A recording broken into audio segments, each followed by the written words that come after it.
Thank you, Jim. I appreciate it. We've continued over the last week or so to gather input and try to improve the 2020 budget and beyond, years beyond as well. Because of that work, I'm really pleased to be able to announce to you this evening 3 major changes in the budget that we presented to you last Wednesday. I will pass stuff. I'd like you to just listen first, but then we'll pass everything out too, so you can actually see it.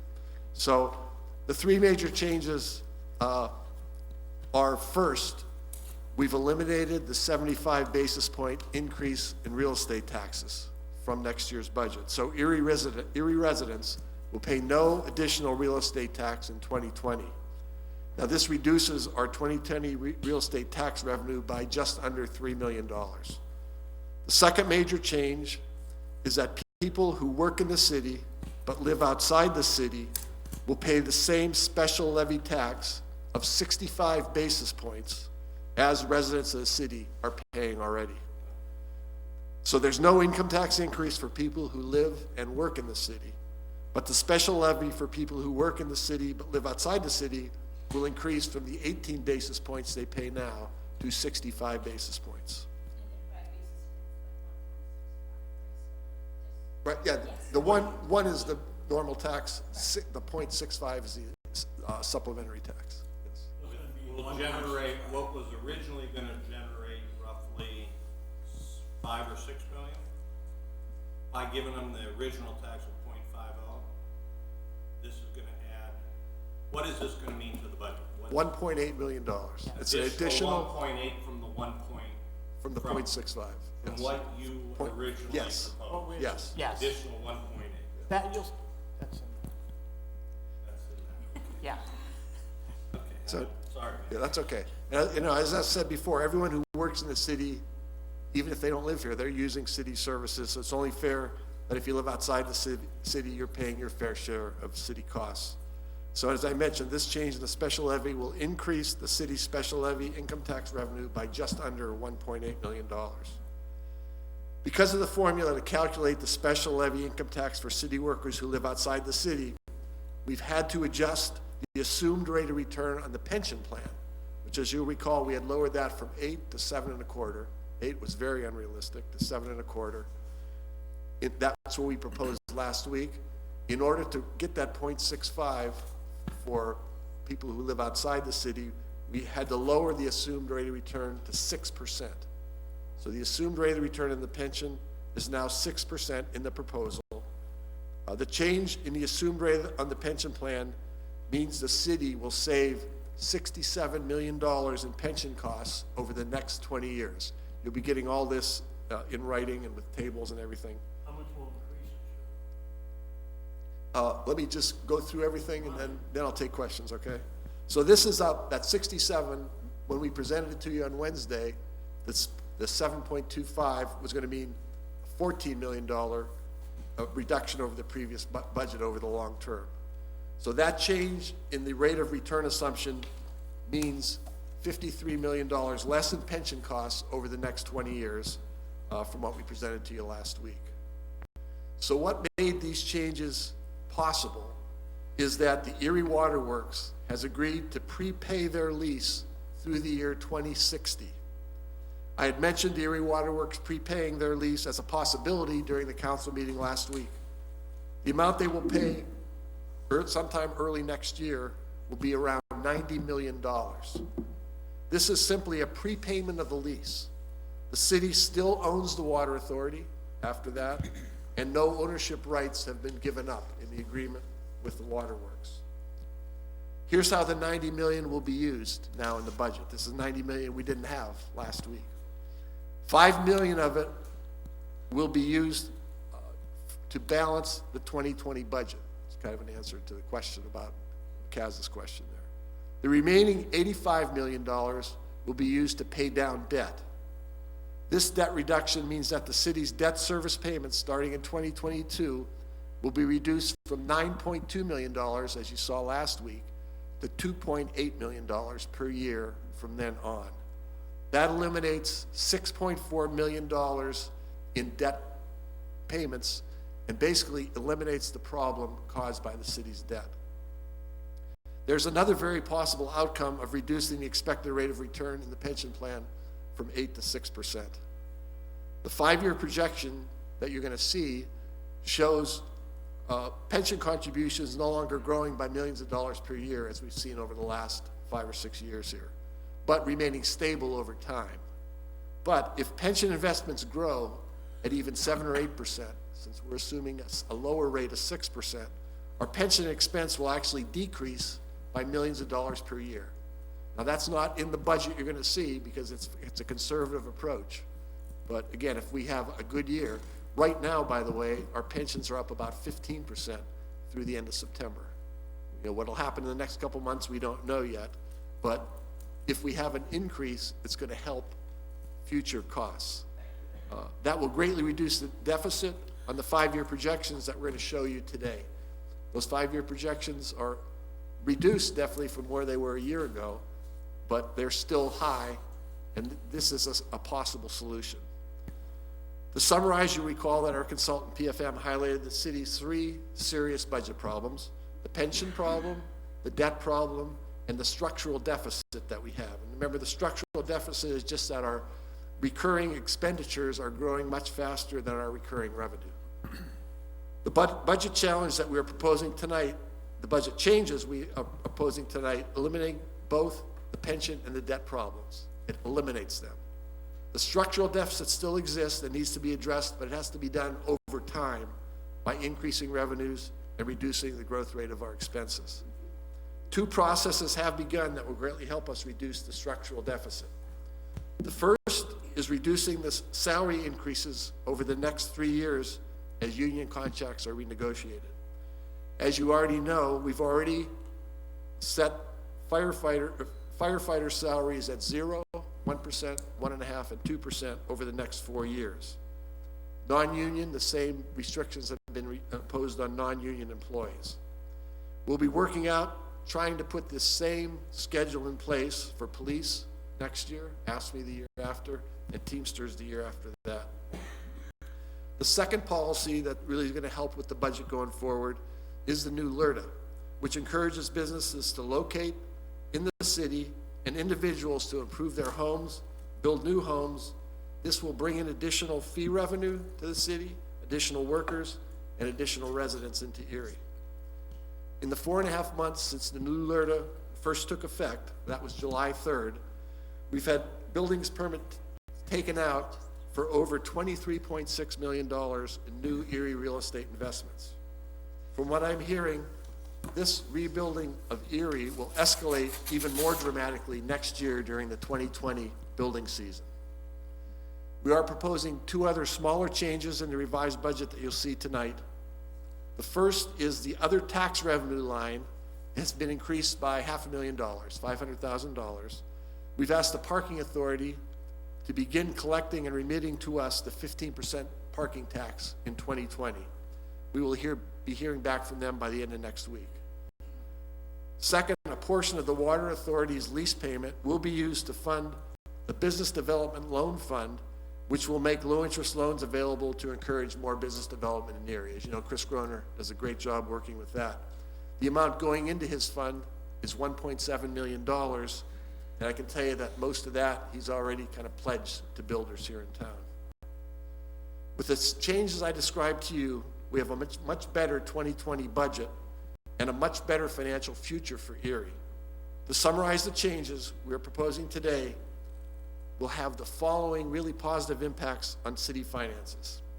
Paying off that $85 million in debt saves us over $90 million in interest payments over the next 30 years.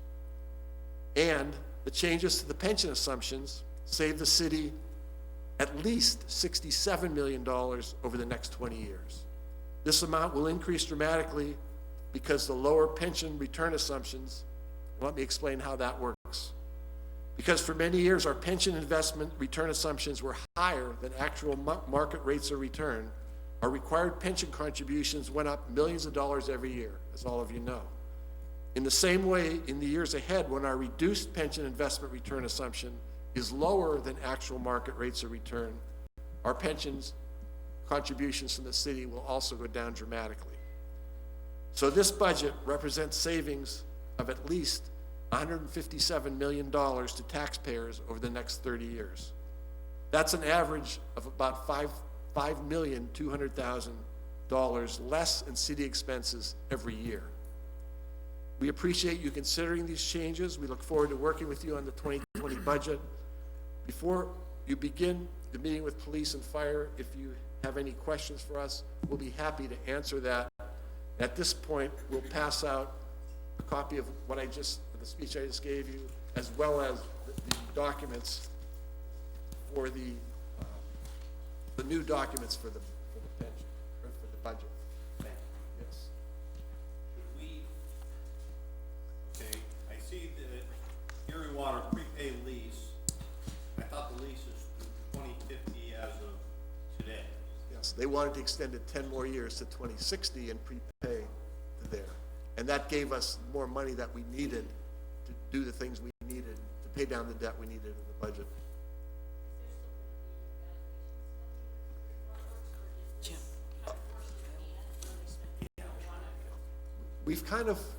We're kind of putting off the study right now. We probably will do it eventually, but there's no urgency to doing it since we're going this route. And then how will your water works down the lump sum? Yeah, I'll pass. How does that? They're getting a loan also, which will be a zero net impact on them. So future dollar amounts that they would be paying to us are discounted based on the time value of money. But I'm just wondering, are we gonna end up paying another way in terms of like, Water increases. yes. That would be my question. We still own and we appoint the board, we still control the water authority. There's no it's no different.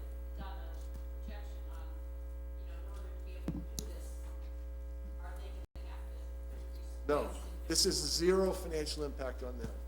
And what did PFM say about, like, this kind of, and this is great, this is, what a difference compared to last year, you really, stay sharp in pencils and everything. But, this PFM consultant, do they still think we should do the valuation now, or is this, are there some political considerations here, which you probably aren't allowed to say, but I'm just trying to, because the valuation we just talked about a few days ago, now, boom, it's like, okay, now we want to prepay, so. do they Oh, we asked them to do this. Advice about the valuation of the water system, so. I mean, I haven't asked them, should we do it or shouldn't we?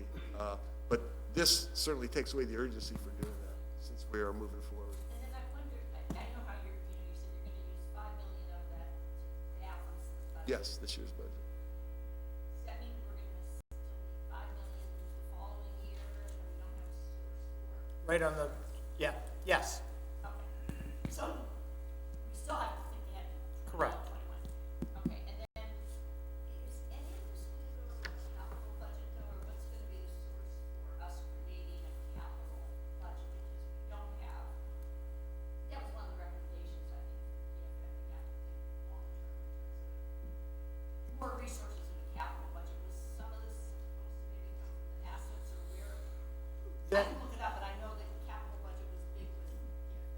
the capital budget right now is about $500,000 a year. This money's gonna go to pay down debt, Okay. which, because of the interest rates we're paying on that debt, is more urgent at this point in time. Was there any thought to throwing some money into the water reserve? A No, little bit. So, no thought? No, right. This is the most efficient way for us to handle it, in terms of getting the budget I mean, that's balanced. one way, but, you're finding five for, I'm not against five for loans. Just think, just so you know, for 42 years, we have more money coming in. Just so you know that. Okay.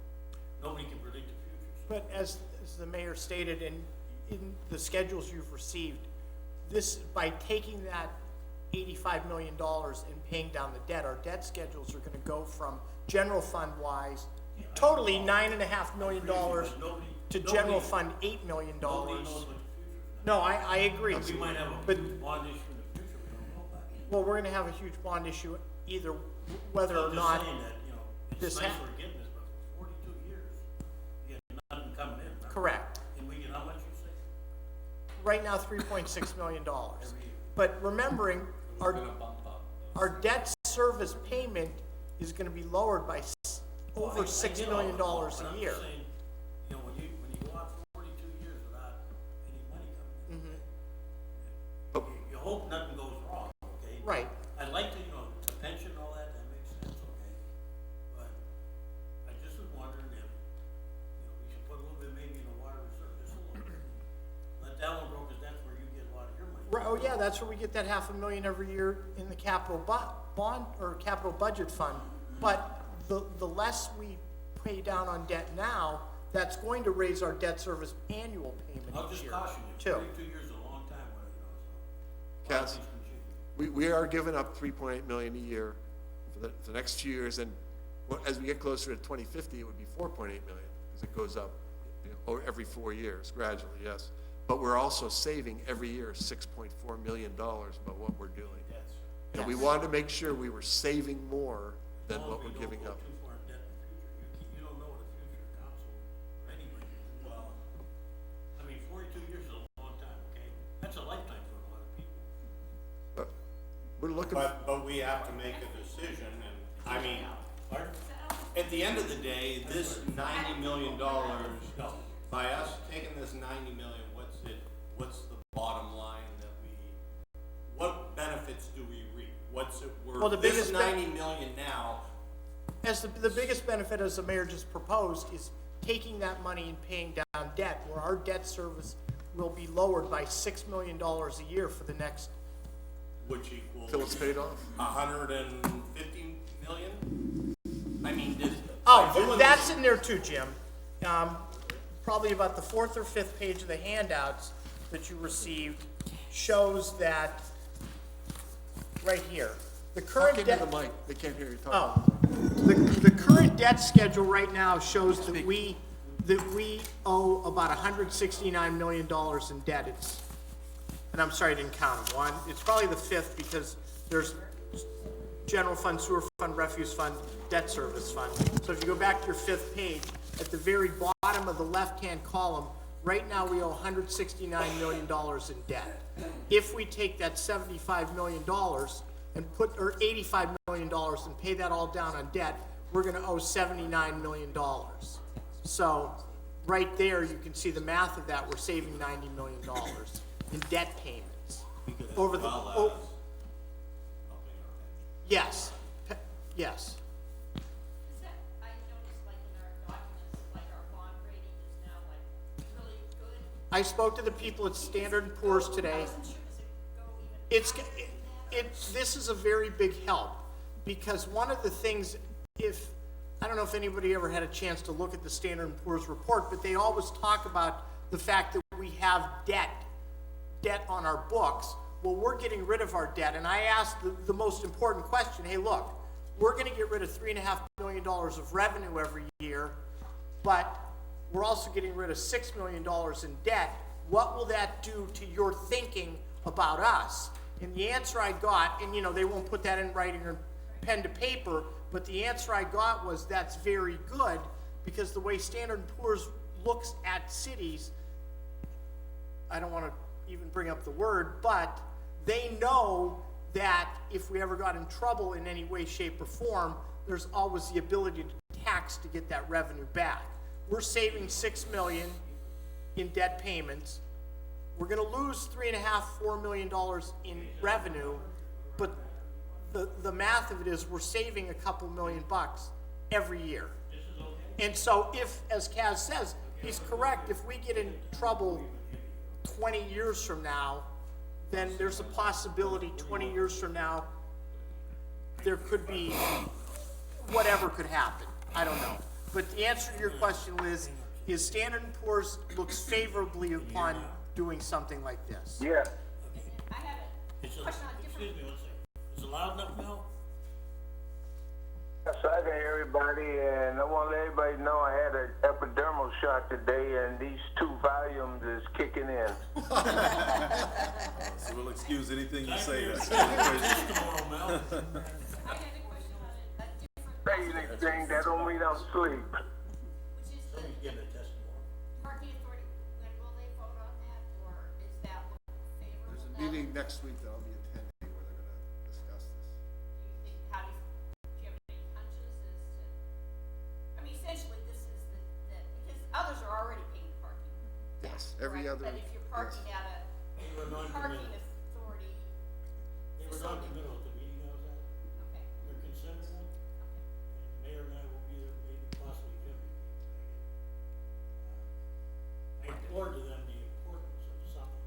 I mean, this certainly would seem to be a better out for them than wrangling continually over the lump sum payment or whatever, right? Because the revenue is coming from the people who are using the facility. And they can still do their own thing with their own, whatever. Whatever they have going. Needs, their own infrastructure needs. They're worried about the optics, I told them, just, blame it on us, 15% tax. Yeah. Go out of town, it's the same thing, nobody questions. You go to a room, they charge you 150, 200, you don't ask them how much the local tax is. 15% tax, put it on there, that's all. Well, and other partners are already paying it through the private lots, correct? Yep. Most of the ones we can track. So if I could, $5 million out of the 90 will take care of the deficit for this budget. Right, and it funds that 1.7 million that Chris needs for his loan funds. Correct. So moving forward, the savings of round number, $6 million on debt service, is that technically real money in a sense of we'd have to find it in the budget to pay it every year, right? So is it that we don't have to find that money, but we still have $5 million that we gotta fill a hole for every year as well? So it would be technically with debt service and a current situation of deficit now, annually, it would be $11 million. Is that right? No. If you look at the first page of the new handout you got today, it shows at the very bottom, the deficit year by year. And that's what we've been, we've reduced that significantly from last year. That's the answer What page and what book are you in? to your question. We just have. This was It's just, on that This is handout. where, if you take Oh, the okay. projection of the revenues versus I don't expenses, think you're gonna have we're it. about 5 million short next year. Okay, This is a Yeah, new and handout. that's, okay. what we did. So we'll work on where to find 5 million next year. okay. Renee's gonna email you, Mel. Yeah. James? If we go through with this, does that affect the money we would get from the state to help with our pensions? No. Does that put us out of the gray area? No, it does Or- not. What we did to get to the pension number here, there's that mathematical, you always hear me talk about ability to tax. And the ability to tax gives you the ability to raise your special levy tax, and we made sure we were underneath that. So the MMO will be, part of the ability to tax is your MMO minus your state aid, minus what they call the city floor. We have to pay 11.5% of our payroll. It just, I don't know, somebody in Harrisburg came up with some calculation. So, no, it will not, we're not gonna become, at this point in time, we're still minimally distressed. And, nothing, I was just curious that we went from 0.50 for the people working in the city that moved outside. I don't know how we could bump that up to 0.65. We probably should have did that from the get-go in the budget if that was allowable, just like the ones living in the city and working in the city were bumped up last year.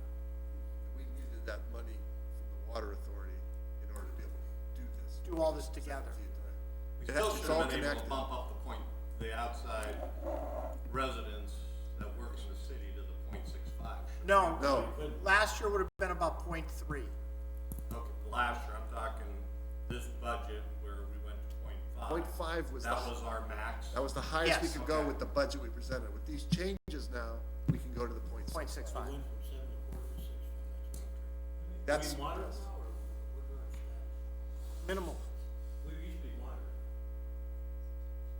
know. What do they call it, moderate distress? Yeah, it's this, Is it that the same same level? level, same level in the 72 to 73%. Just asking.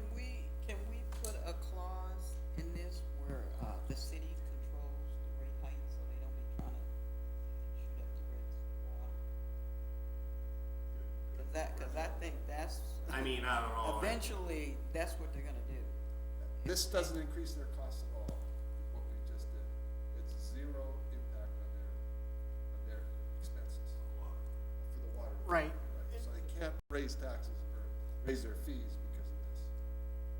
Yeah, I they think took. they were planning on raising fees. They are, that's in their They are. 5-year I plan. was at the meeting today, there was a public hearing, but the thing of it, what all it boils down to, they compared our city with like Harrisburg and others, and we are so inexpensive compared to a lot of cities,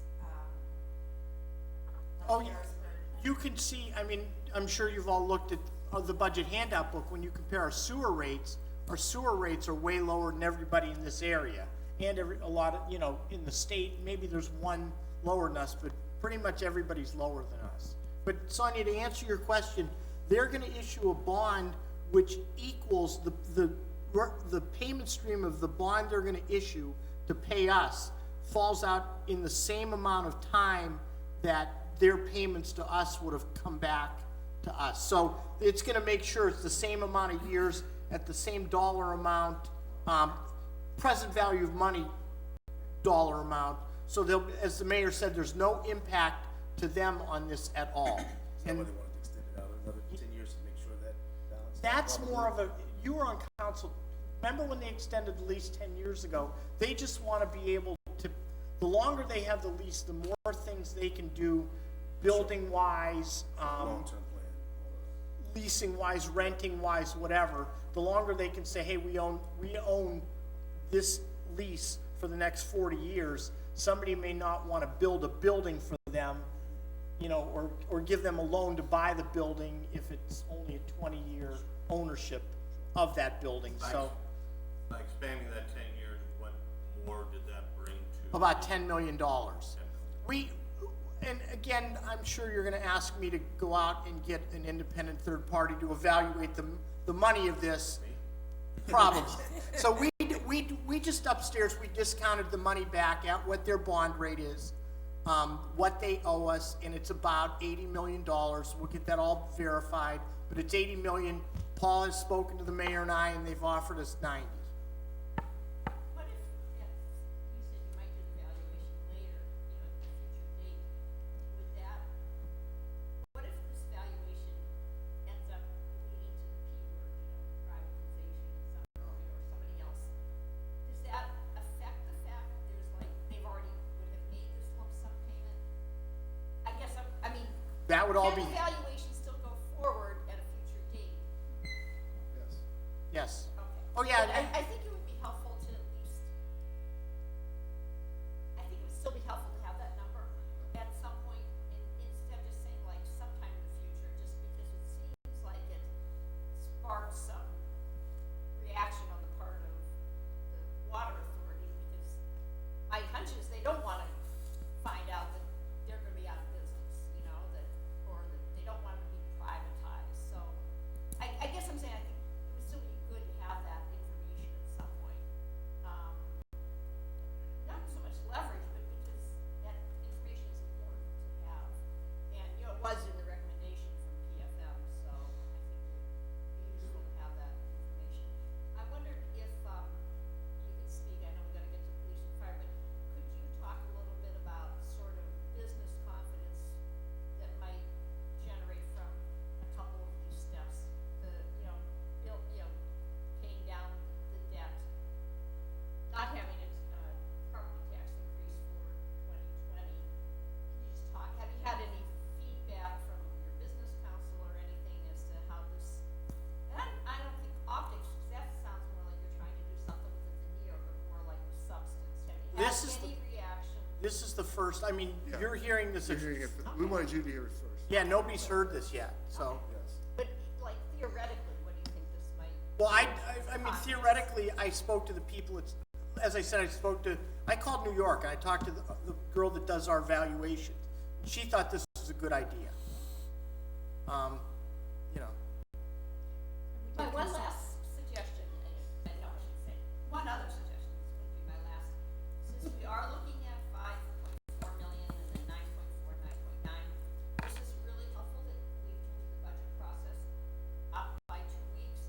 But can we get a commitment that we start looking at that 5.4 million very early in 2020? Because I think that there are other, you've tackled a lot in your 2 years in administration, but there's more that could be done in addition to the negotiations that are gonna happen. I think it would really be helpful if we got some sort of broad, global kind of goals as to, not just looking at the number, but what do we want to accomplish in the next couple of years? How do we get there?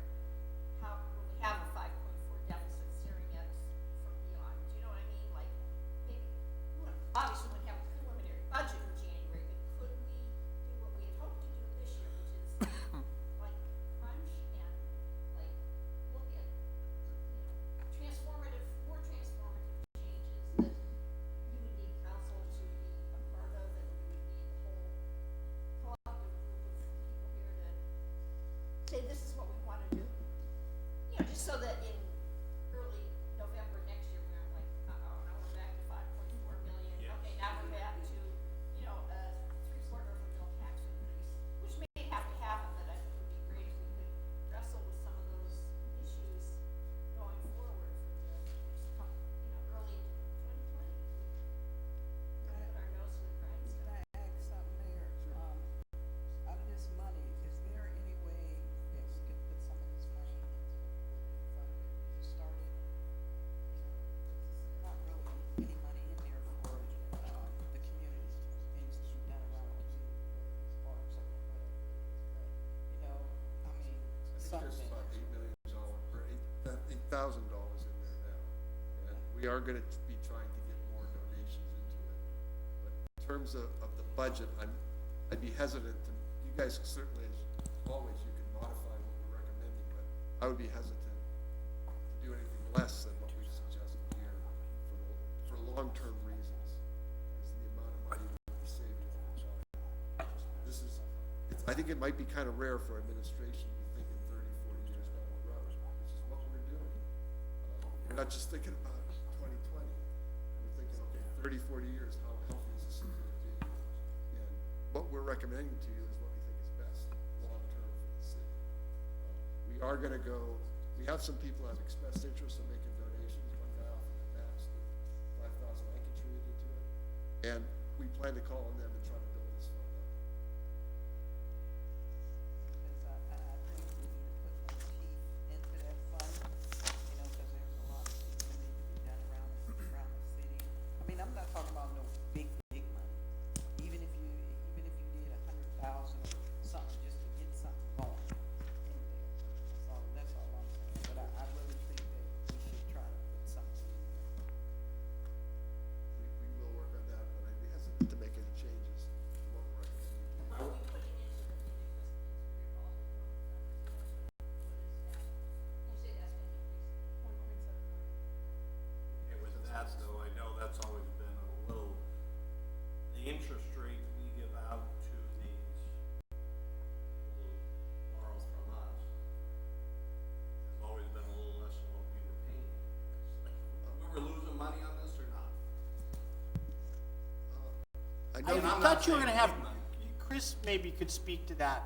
And there again, I'll follow up with that.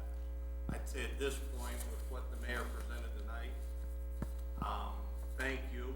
We'll, digest some of this.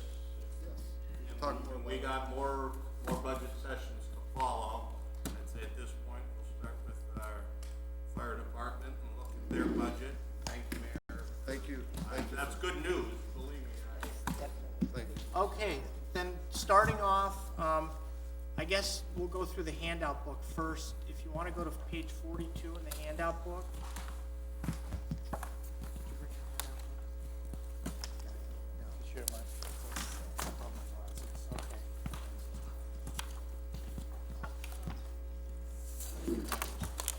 first page in the handout book is just, the FTEs and the different, grades or job titles in the fire department. 42. And then, the bottom of the page, as we show every year, is the amount of new hires.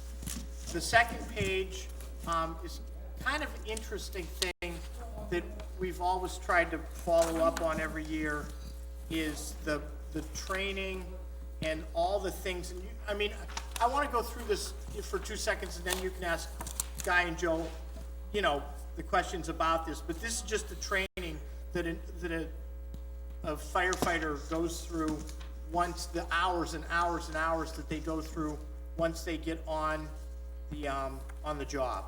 And then the next page after that, which is very important, page 44, is the cost that this is the dollar cost of outfitting a firefighter.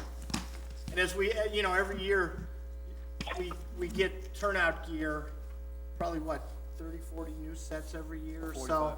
And when you think about that, each person on the staff needs a couple sets. So you have 130 people times 2 sets, 260. We buy the new turnout gear about every 6 years, and you know you got to make that last. So I know that people are up there sewing, and I'm gonna stick up for you. Joe's up there sewing. Next page, page 45. The average cost of a firefighter. Right now, we use 17 years because the average firefighter right now has 17 years on the job. One thing, I know that there's 0%, raise for next year, but what about the longevity? They still get 0.5% of longevity every year. Could you tell me, like a typical person who's been there for 17 years, so? That I person, wasn't sure what the number is. Could you okay, give me more like a we'll raw go, number, like if you aren't getting a cost of living, but you are getting longevity, so? so if you go back to page 45, the wage rate, $86,000, you'd take 0.5% of that, it's about 400, what is that, without my pencil, 1% would be 860, so $430.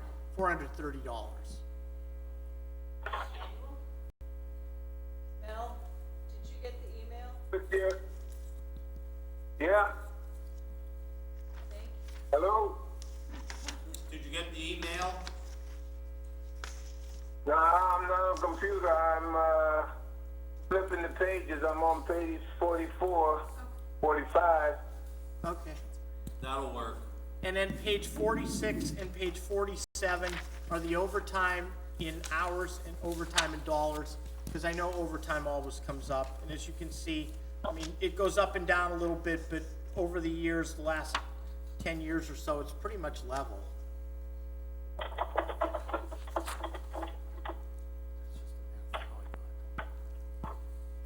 So, and then the very last page, page 48, is the different fire truck, fire vehicle apparatus?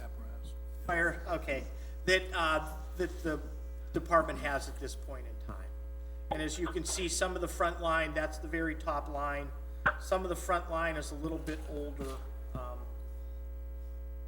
and as we've made mention the last couple of years, we need to start getting on a replacement cycle for some of this stuff. So I guess that's all we have, and it's, can I turn over questions to the chief and the deputy chief?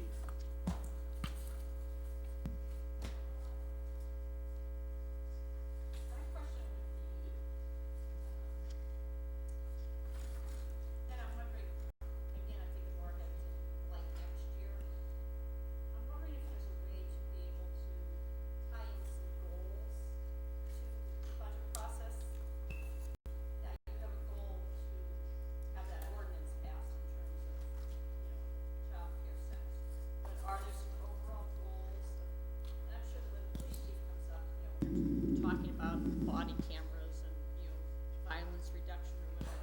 Are there some overarching goals for the fire department, for fire bureau for 2020? I think it would be guess I'd like to see if we could adopt some of that. I mean, the mayor has certainly done a great job in outlining goals for the overall budget, but if department heads might be prepared to come in and say, this is how we're using the money, but this is what we would like to achieve. Not necessarily cuts, but these are some things I'd like to, because it's gonna be tied in eventually to performance evaluations for managers when they're gonna be setting goals. So we have some goals for 2020 of things you, I'm not talking about buying fire trucks, I'm talking more like organizational or, you know, safety things that you would like to see achieved, so.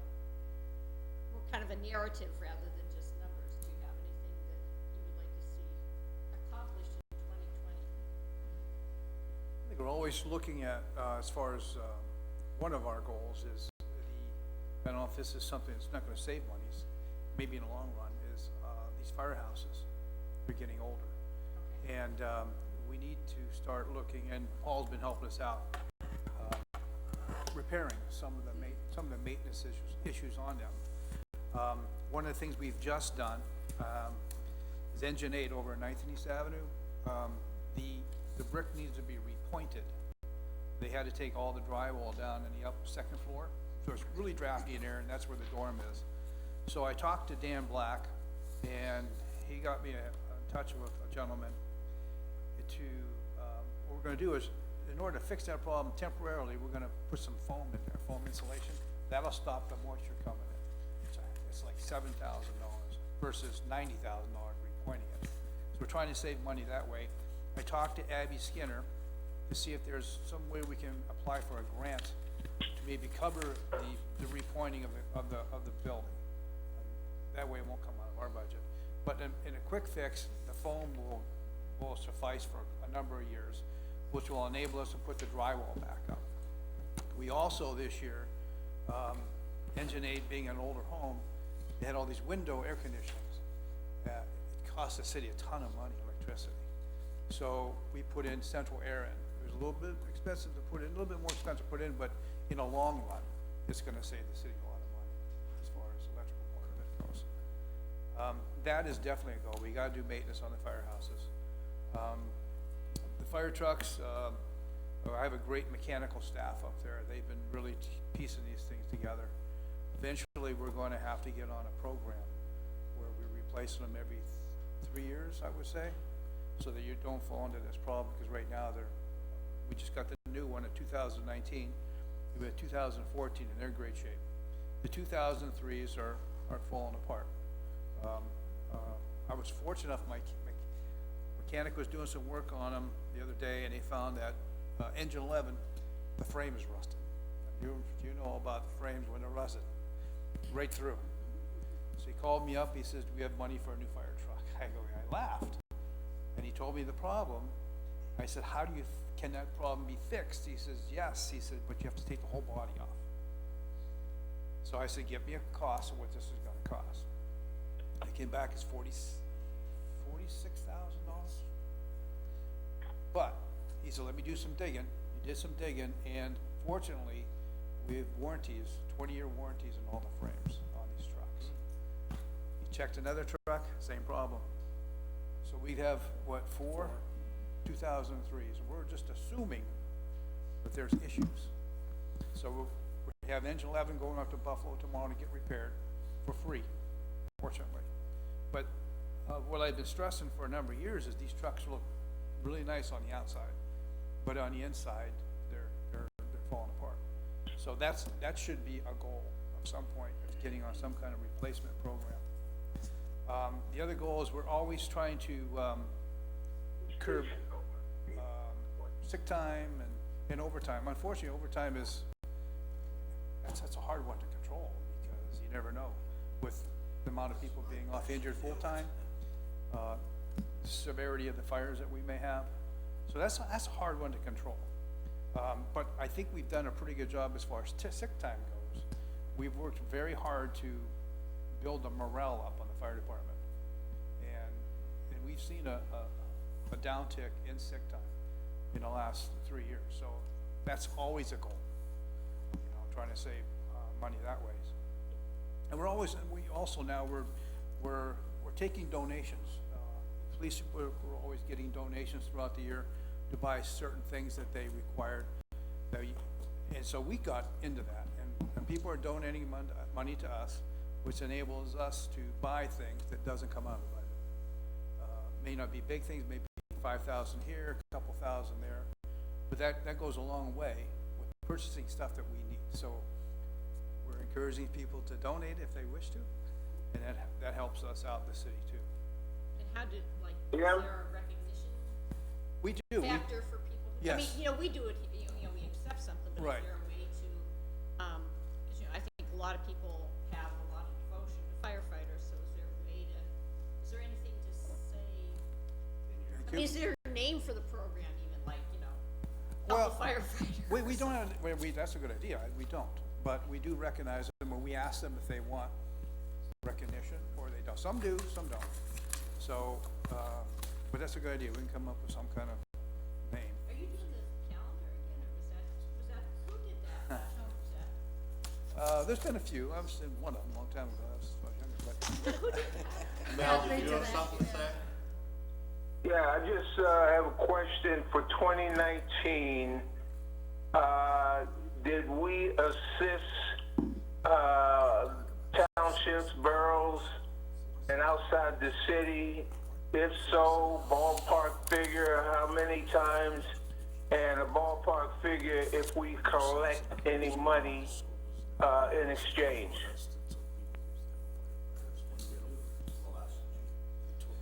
I don't have a breakdown, but it's probably, it's a mutual aid agreement that we have with the county. I mean, they've come into the city too and helped us.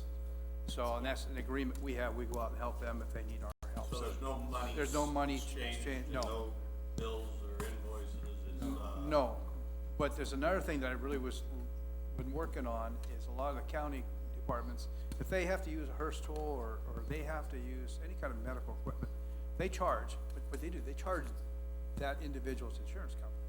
So the individual is really not paying for it, maybe in this deductible might go up, but I think we really seriously have to start looking into that, That's my question. yeah.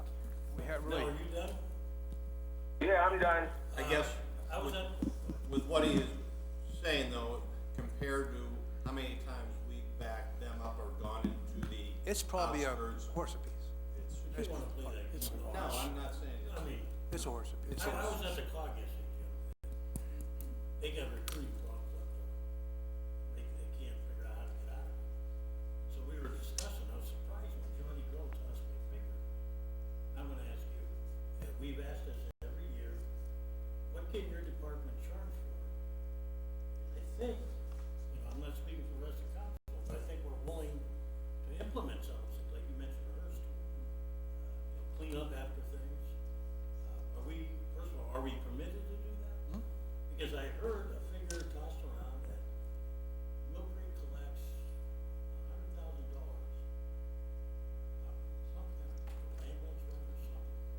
You know, and I don't know if that's, you know, whether we can do that one as Well, something each- else. But if we can collect on anything, I'm talking about Hearst tool, going out on the interstate, out-of-town people, whatever we're legally allowed to do, I think we have to start looking at it. Well, one of the things we've done this year, we got that quality of life going. And one of the things we've been harping on for a long time, false alarms. We're now charging for false alarms after X We are amount. now? Yes. It's after not how many? 3, okay? Do you need But- that modified? I mean, Well, it's if you do, tell brand us. new, and, you know, we don't wanna, shock them right off the get-go. Like Mill Creek, they charge a lot of money after your third one. It's in the hundreds of dollars. We're only talking, you know, $25. But I you think feel we you- should bump it. Well, Well, I'm with you on that. But you're with us, Peter. You feel like you want it.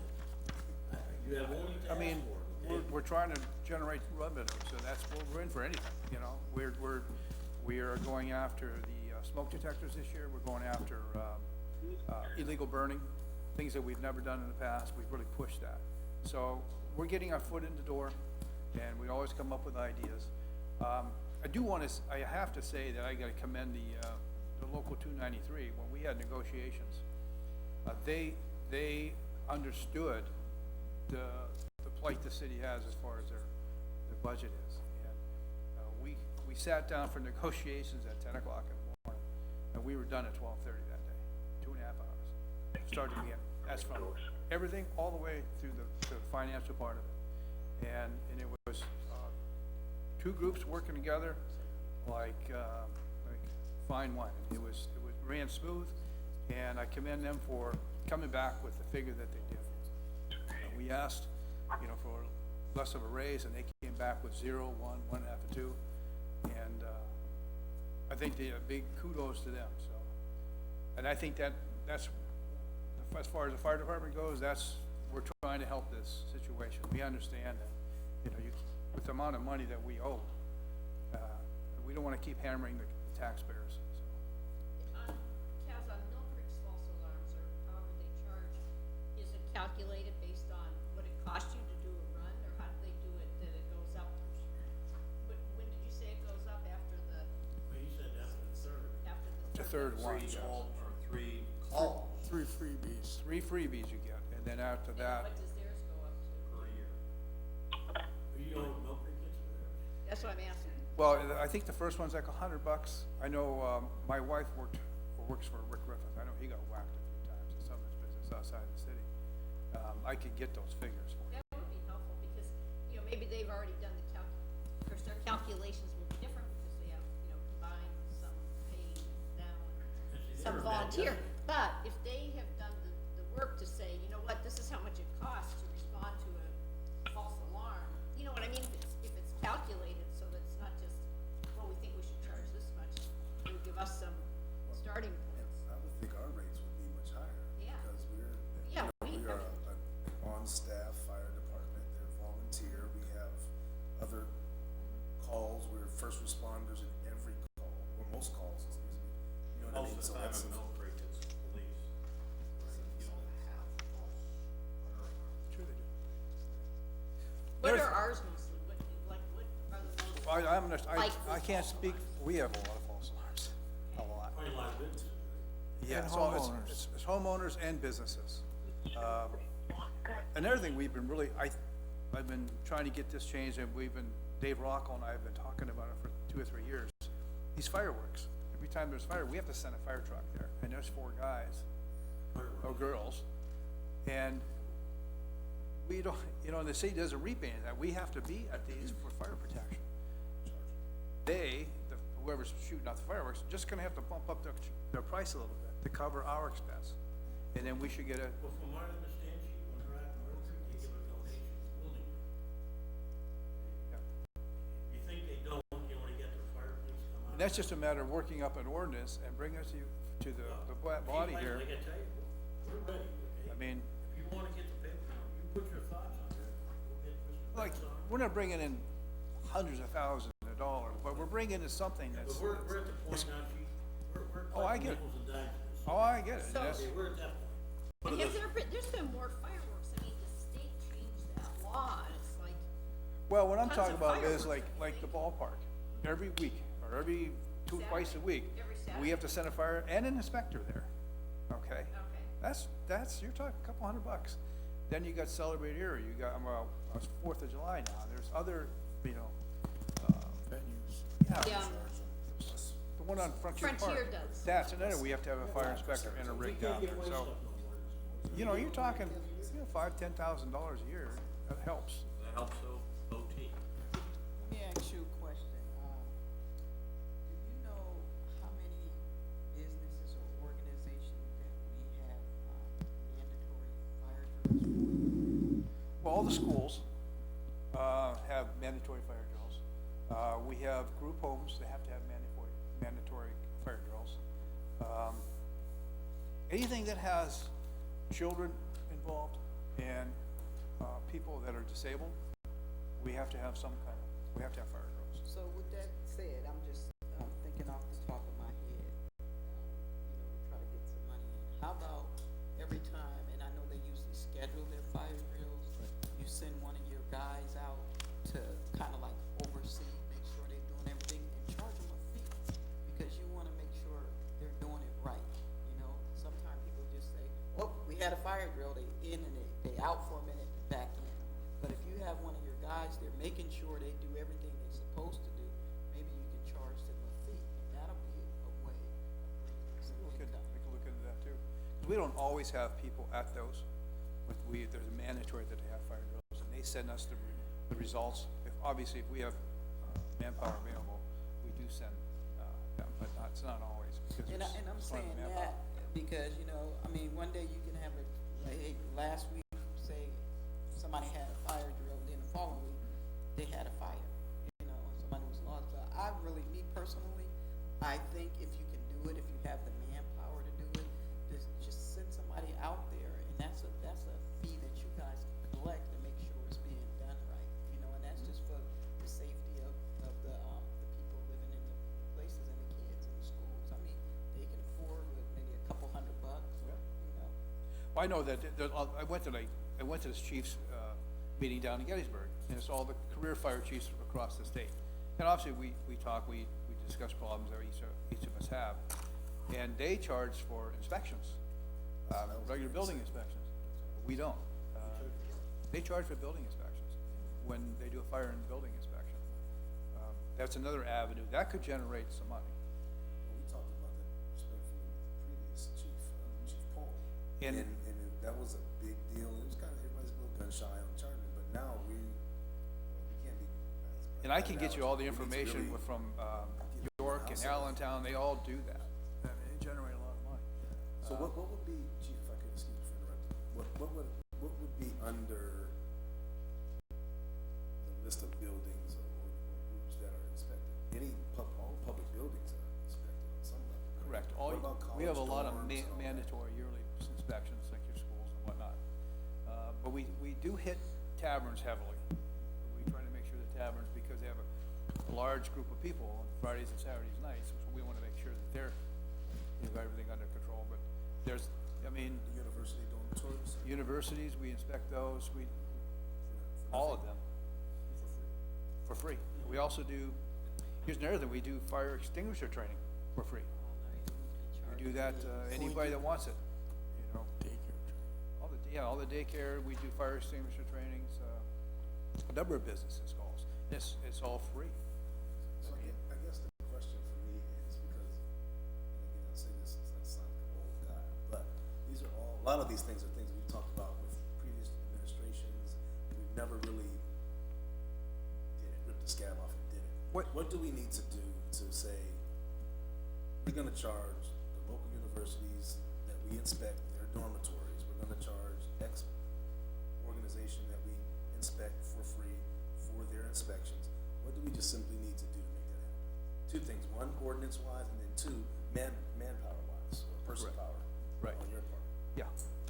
I think one of the things we've been doing a lot more of is, try to get the firefighters themselves involved. We do a lot of, they do a lot of pre-planning, where they go into different businesses, and it's for their own good. You know, if there's an issue there, they're familiar with the building. What they've been doing is if they see a violation, they'll let the inspection division know. Then we can go in and hit them with that fine, or try to get them to correct the problem. There's a lot of things, money-wise, we can do, and I can get all the information from these other cities that actually do that. And we can go over it and cater to what we need to be done, and then we can generate, I'm telling you, we can generate a lot of money. I would love to see, and I don't know the feasibility of it, because I know this budget is proposed, but in addition to this, that information, because what'll happen is, we'll get it in January, and there's no disrespect, this is just a cycle. We'll get it in January, February, and then we'll talk about it in November, and then we'll say, darn it, we'll look at it again, and it never happens. You know what I mean? So if let's put a push on that. We have a $5.4 million deficit, and it's gonna grow incrementally for the next however many years. Like, we need to really put some things in place.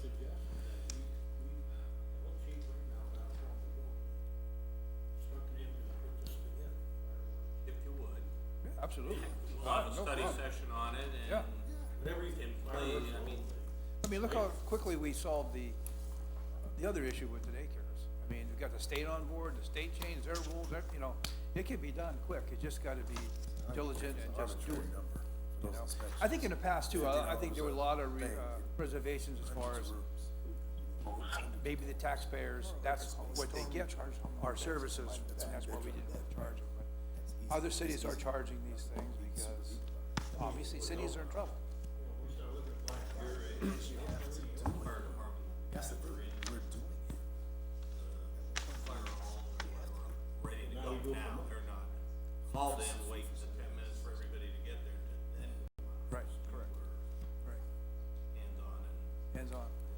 Yeah, we're on scene in 3 minutes. We get the whole complement there in 9, so. And you know, on these false alarms, we send a ladder and a pumper, or sometimes just a pumper. And even at $100 fine, that's a cheap date. If you calculate it, we're talking hundreds of dollars when you send 4 men and a fire truck out on the road. And the biggest thing Well, is, the biggest thing is safety. yes, I mean, What time to go out? we're booking. Our safety and the citizens' We're safety. safe, but sometimes accidents happen. So you gotta take that into consideration too. Well, can I throw this out there as we're putting the list together? Again, I think after the third time, it's too nice. You get one freebie, and then after that, we should be charging. Because it's, especially, and I worked in nonprofit, I'm sure a lot of these are probably nonprofits. I know the nonprofit I worked at was a children's residential facility, you get kids and yanking, and I get all of that, schools, I get all of that. But they have to be, but we have to still get there as if it was a fire, and we are jeopardizing our men and women flying through to get there in 3 minutes, you know, or under 4 minutes or whatever that time is. All that is valuable, and we keep giving people 3 strikes, and then all of a sudden, and then you gotta get a 4th one. It's not like you pay on the 3rd one, like you get 3 freebies. It's like balls in baseball, you know, you get 4 balls, so really, you gotta blow it 4 times before you gotta pay. No, you get 1, and then there's a fee for each one. I think that's fair. And is that in a 1 year's time normally? I think that's fair. go by the fiscal year, January 1 and December 31. So come following year, you get 3 more strikes again. Yeah. Here's a nice part. And You don't that's, take We don't, I don't know that, Jim. I don't know that for sure. Let me check on I that. think at Mill Creek, it's, Okay. goes on the. I annual don't wanna give you an answer to that. I'm not 100% sure. I can find out. And Mill Creek's mad because they don't have, because of 5 separate fire departments. Well, there's so many different, and it's all Yeah, they're not separate. doing their paperwork, and John Grove goes, holy Christ, look at the money we're losing, bleeding money, because nobody's doing the paperwork, and I'm thinking, we don't even charge it, so. Here we go, you know, here we are, right here, it's every year. well, especially if it's fresh, new 3 every year, then we really need to, I like, will- one and done. I will check in on that. One and done. And you can blame it on us, you don't. That's take where I'm it. at right now, one and done. I don't care. I got broad shoulders. I don't We know. get paid to take the blame, so, you know. But no, seriously, come, you know. Okay. do it. Yeah, I have Fireworks, no everything, problem whatsoever everything, doing that for one, you know. Come up with some ideas, and Okay. I think council will support it. Oh, I'm sure we'll. I commend you for your service, and I don't want you to retire because you are doing all these wonderful things. Do we have a successor? Am I to assume? Well, to be fair, we are holding interviews, next Tuesday, and Joe put his resume in. I wanted to be transparent and fair to everybody. Obviously, Joe knows the operation. So you can work with him or the person, you know? Whoever we put in there, it's gonna be a smooth transition. We want somebody, because we got the fire department really running like a well-oiled machine right now. And we wanna keep it that way. We don't wanna go back, I'm not saying back, we still wanna keep up what we have. And so whatever decision we make, it's gonna be, for the benefit of the city and the fire department. These new ideas again. Absolutely. Yeah. Who knows, maybe by implementing some of these other numbers, like overtime will go down because, heck, we don't, you know, people are gonna be more conscientious of what they're doing. And, still could be a. Oh, yeah, I mean, everything can be improved, everything. Might take some of mine. Well, one of the things, I may have mentioned this last year, I don't know, maybe I did, I don't wanna repeat myself, but one of the things we did to take the mileage off the trucks, we don't go to wires down anymore. That was crazy.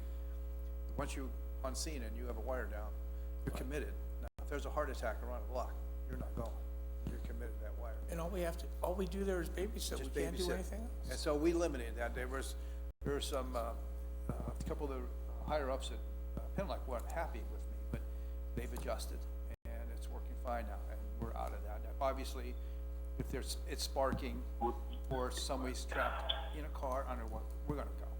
But just lay a wire laying down, we're, anytime there's a major windstorm, Yeah, exactly. and that saved, I actually saved overtime, because some nights, we got everybody out, we gotta call people in to man the fire. And then people don't know whether it's a cave, So we did save money doing that also, so. So, Any other questions, council? thank you. Really Well, thank you, and, you know, this is my last budget, I wanna thank everybody for everything you've done, you've, really supported the fire department. Well, thank you. You know, before we leave, I just want to mention that the fire department is probably your best ambassador to the citizens and children, the youth in the city. We have rigs out every day, from schools to social centers and every place else, promoting the fire department, trying to get kids interested in the job, you know, from Central to the preschools. We're there every day. Thank you, guys. And everybody. We'll follow up, with these. Okay. Steve, maybe. Yeah. You may not be. Well, I'll start working on You it, would be more than. I'll start working on it tomorrow, next week. I wanna ruin it for him. you know what the penalty is for killing a fire? Even if you're I retired. just wanna ruin it for him. Oh, yeah, my doors, my phone's open, I mean, whatever I can do to help. All right, Chief, have a nice day. Okay. Wow, what's she? You guys still awake out there? Jimmy. Oh, yeah. Thanks, guys. See you guys. Joe, thank you.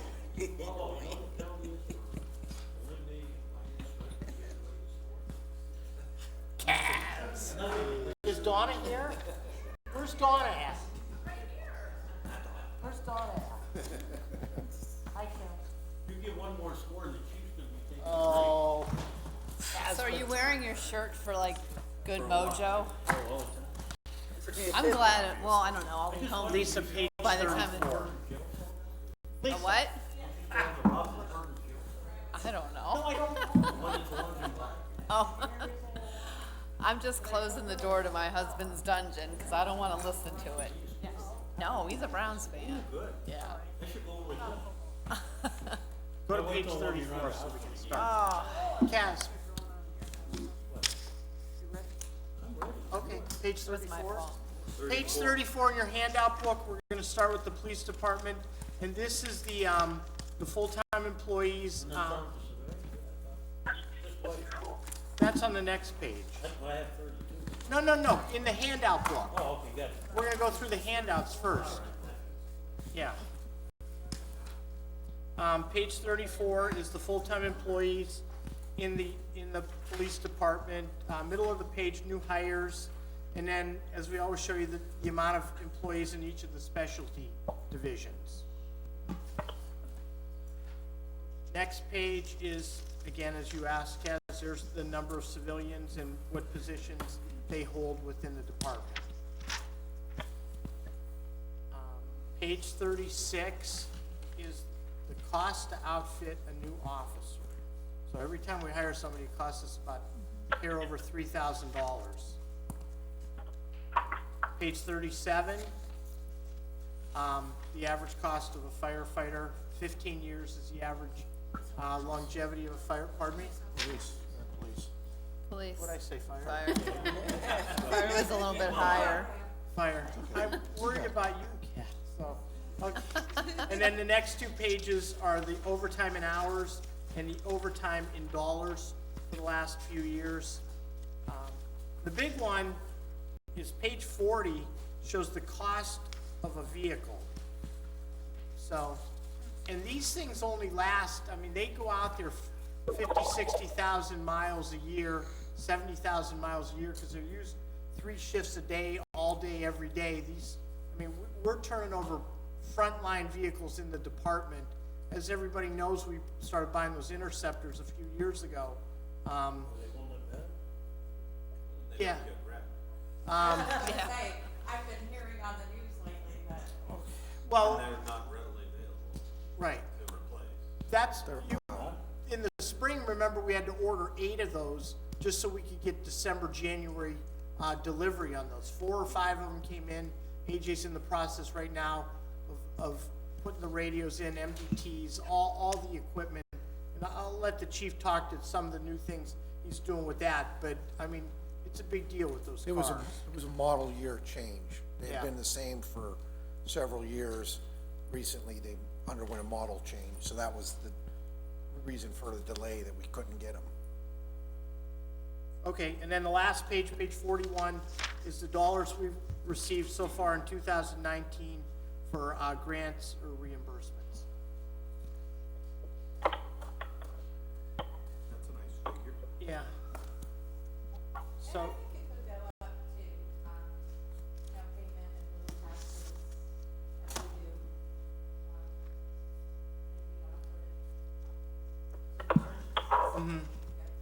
maybe offer it. Well, I said to the mayor at the meeting, we probably need to be a little more proactive. We won't have the money. You know, you look at some of the ones that aren't pilots, like the sisters gave us 5 for each department. They've been doing that for years. They gave 12 when I started. Now they're giving 15. Everybody did that. And I look, Danny gives us 100,000, that's great. That's nothing. And then Mercer's gives us nothing. Well, they'll say it's in-kind services, but we need to, like I said to the mayor, we need to put their names out there. You know, all the community, those that are getting, kind of ashamed of it. Because, they're getting a free ride. They need it.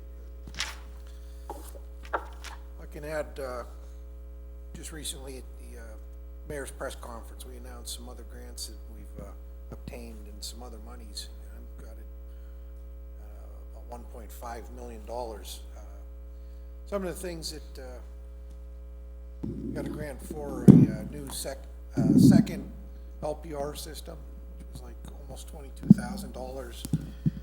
We got a grant, first time, 50% match for new bulletproof vests.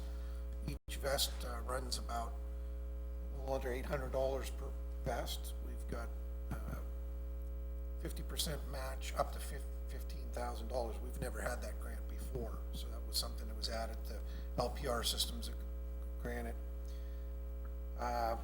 We also have another grant from the federal government for $947,000, a grant for violence reduction on the east side. You remember a few years ago, we had a Little Italy, a West Side grant. We've now been able to get that again, almost $1 million. That'll be starting next year with us out there.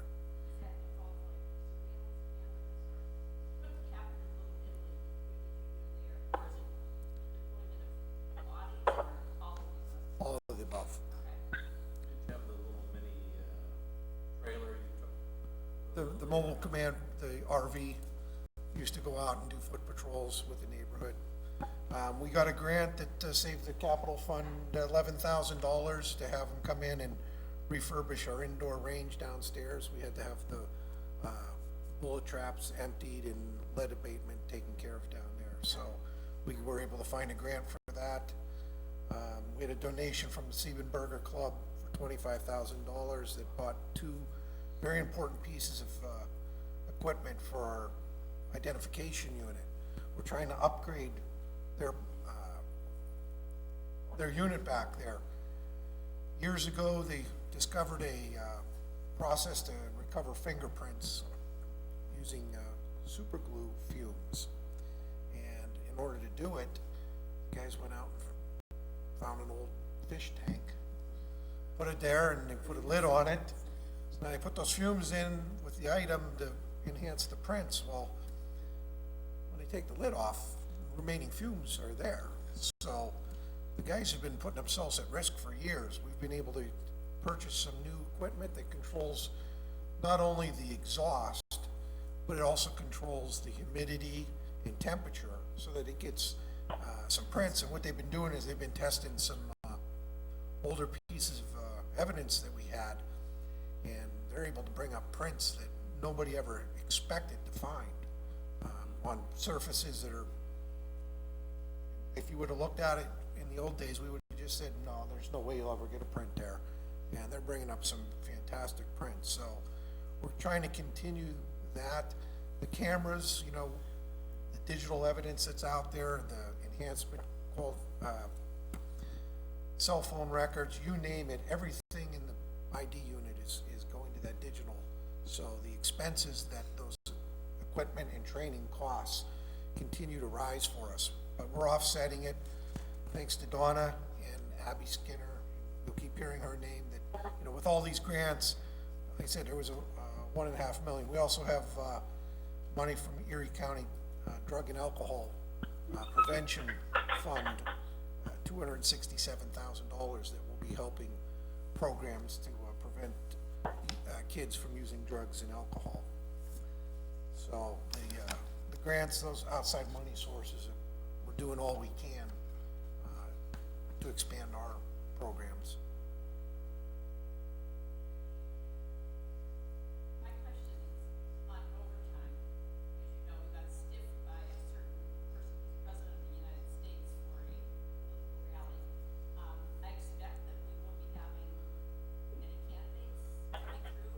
Do we have a fee schedule for, or is a fee schedule in place for, that we can let the candidate know how much the fee is for anticipated overtime for security? We're gonna see about, charging the, protesters, people that, the rebel rousers in the crowd. Maybe we'll have to come up with a fee for them. I hope you're kidding, because that was a very peaceful protest, and you're gonna be sure I'm gonna be. I was joking. No, but I really do think, you know what the people are gonna say, oh, well, you don't charge for anybody else, which turns out, there's so much misinformation on social media. None of the candidates came here into the city in the last election, so we didn't have Hillary Clinton here. When she came at another time, it was at Mercer's, and Barack Obama was at Barron, so we didn't have that expense. I think she paid them too, though. Tim, I'm just Tim, asking. Tim Kane, Can we make sure that we have a number that says this is what, approximately what we anticipate the cost will be, or per officer, or whatever? it is, there's no way to tell, because depending on the, you know, basically the popularity of the person, how large of a crowd, what type of venue, is it a I mean, I public don't think we location should or have private? I don't wanna be stiffed again, I really don't, because you saw how his numbers are adding up across the country. I mean, ours were relatively small compared to what, can we say you pay the bill or you don't get security? You can't do it as a president on official. But he's not gonna be here on official duty, Well, and that's when he the- was here the last time, Right, that's he the was point. here to rally for the person running for Congress, for Barletta, and for one other candidate, I can't remember who, but for the guy who was running for Yeah, you can governor. argue with me. Those candidates should have paid, because that's, you know, if he's not gonna pay, they should have been, we should send a bill to them too. It didn't But pay. I'm just saying, in terms of fairness, we should be able to say, this is how much, approximately how much it costs, and ask them to pay up front. Did Tim Kaine pay? Not that I'm aware of, no. I don't think we've ever charged anybody. Well, do they have to have a special permit to come? You know, like Rocco's area? David would be the one to answer that question. Because if they do, there is a line item on that permit for police services. I mean, if we don't have anything backing us up, who came up with the idea to do? We have to have something on the book, right? I think there's a difference between a candidate coming and a president coming. I mean, it's the level of security. Yeah, but we built a you have to president, provide. correct? Right. But we So didn't they build Tim Kaine. calculated- We No. didn't build Tim, so I'm you- asking you, why would we build one candidate? But even though Trump was it was a phony one, and it was a really a political rally, okay? It wasn't like he came here to give us money and he came in to look at flood damage. My Right. question to you is still, if we charged him, because we thought it wasn't a, official visit, and we did charge Kane, why are we doing one and not the other? I mean, do we have the legal right to, I don't know. I'm asking because it seems like we're confused. No, there was levels of security required for the president of the United States. And Kane was the It's vice not- presidential candidate at the time. No, Trump was president. Yeah, but all. There's a difference. Listen, I was on an official, I was with John Kerry once, and the level of security is not that much different for a candidate for president when he gets to that level. Yes, there is a higher level for the president, but it's not chicken soup. The man that is the presidential candidate and his vice presidential. That I know, because I was in one of his.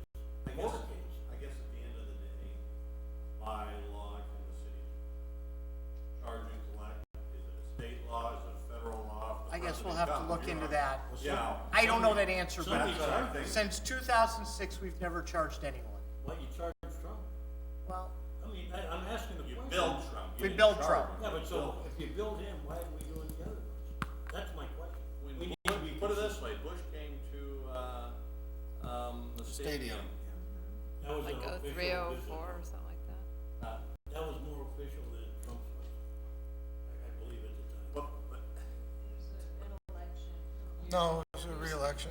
Yeah, but, you know, when you mix it in, it's how they, I mean, The and issue, are those the issue real is, numbers when you come up with? one of the things you gotta consider, the security is not just for the candidate, it's for the people that come out. So the citizens that come, they've gotta be safe, whether the protesters are peaceful or if they're not. The citizens, the property needs to be protected, and law enforcement has to do its responsibility. We can't not have enough people there to keep the peace and keep each other safe on the front lines. well, you know, I remember when Hubert Humphrey came, that's a long time before your day. Oh, sorry. Okay? Mel remembers that. what year was And I that? will tell you that majority of the. You might be people napping. called in that day. My dad spent the whole afternoon up in Gannon's window, watching a certain area. So they did pull everybody out.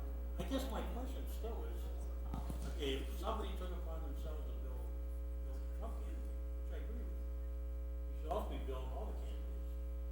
And, you know, we need to have a policy.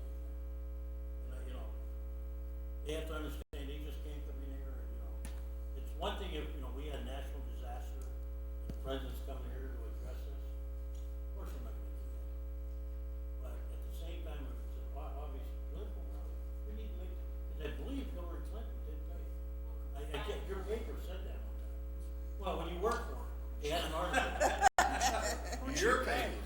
Huh? Who should pay? The comment was that she came to town, they billed her campaign, and she paid. See, I don't know, that was reported, and you might wanna look it up. Check didn't go through my office. Well, you might not have been here. Oh, So Paul, you got some homework. After that, Chief, Well, I just think the days of giving things away are long gone. Chief, I have a question. Talk to us a little bit about body cameras, the funding, get some more insight into that. Okay. Was that last year's update for you and this year's update? And I told you that we were gonna take a measured approach, that we were gonna do it according to what the federal government guidelines were, when there were steps to be taken, that we didn't apply last year for the grant because we weren't ready. We had just begun the process. We developed a model policy. We're still continuing to finish the last couple. But as we've reported publicly here, that we are now into the third company that has brought their equipment in and it's being tested. That will run through the beginning of January. The third company's testing will be done. So in January, we'll have the committee together, we'll evaluate all three companies and determine which system is the best for us. Now, we did apply for the grant this year, and we were successful in getting it because of the hard work and preparation that we did. So we've got, I believe, $340,000 that'll pay for the camera system, the licensing. It does not pay for the storage end of it. Storage, whether it's our own server or if it's cloud, we're talking a very large amount, you know. To save documents on a computer is very small percentage, but when you're talking video, and when you're on a call, even if you're out for 10, 15, 20 minutes, that amount of video is huge, and then if you have multiple officers there, you know, that you can run up that storage cost very high. That's something that we have to work in our future budgets, is how are we gonna pay to maintain that video? Because once we have it, we can't just stop and say, we're not paying that bill anymore and get rid of it, because now it's become part of the case record. We have to maintain it. You're gonna take a special guy. We're looking at if it's going to be a full-time or part-time position, but one of the officers in the department will end up eventually being, you know, the body camera Redactor. supervisor or, You have to redact something. public information requests and court requests. There's a lot of stuff in the back end of this that has to be dealt with too.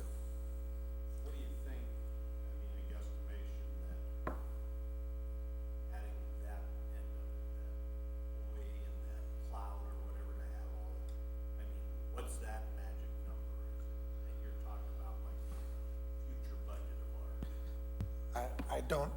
I haven't really got that far. Brian is pricing that out not as we speak, but he's been the last couple weeks. Other communities have, it depends on what level you wanna take. Right, and irrespective of the person that's gonna need to, you know, we have servers. The new server's $10,000. You are allowed to charge for the services. You know, cloud-based, You can? I'll get you a number. I'm just. It's not like I'll $1 hold my million, comments on 20, 40, $50,000 a year. Yeah, it's well within, yeah. No, it's not like a really wild number like that. I was under the impression that it was you, subject of it, or your attorney. That was different, but if it's just the average citizen, or asking for footage, I thought some community said you could charge. In other words, if you were the victim, and you were the one being prosecuted, your attorney or your legal staff would ask for it. But I followed The that. person, the people requesting it have to have some kind of basis that they're involved in it or they're public, media type. It's all covered under Act 22. But if It you're doesn't even fall under the Right to Know Act. If you're Joe Smith, and you just wanna see it. Then it could be denied. They have to have a legitimate reason that there's a vested interest in it. But you're not allowed to charge a fee to go through all that stuff. Charge for police reports and photos and Yeah, stuff, but according to Act 22, I do believe that there is, Like, they don't say reasonable cost.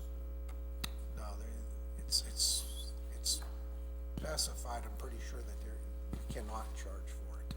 There may be a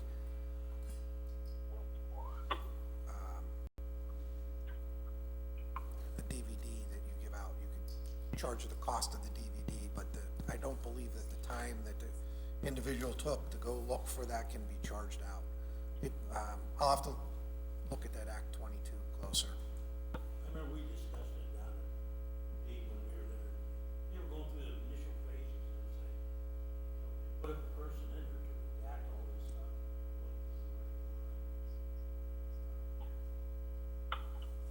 They thought at the time they were proposing it. I'm pretty sure this Pennsylvania determined that recently. I'll have to reread it. The only other thing, is there anything your department can charge for generating some, I'll give you a couple of things. I think we talked about it before. I don't know if you wanna get into it, but presently, like, if you have to get security clearance, or you have to go out to Erie County VOTAC or someplace. Or how about incarceration, by other agencies like college or something like that? We temporarily incarcerate people. Our fingerprinting is charged, we do criminal fingerprinting. We don't do the background checks here because the guys are tied up enough. When somebody's arrested and if they're released on a summons, they get a fingerprint order to come in. They do pay a fee to, Would we make money or would? they do pay a fee. It would probably require another person to do the job. Would we make money at it though? I don't know how much there is. There's the mail services, the private mail services. You can go there and do them. I know that those employees get paid a lot less than a police officer to do it, so it's probably worth it to them. Our fingerprints are all criminal based. How about incarceration? There are fees that are charged during, processing, that court costs and stuff, and some of that does come back to the city. I can't see of any new charges. I mean, you talked about the false alarm ordinance with the fire department. We've been doing that for several years now. Same, deal though. same deal, 3 freebies per year.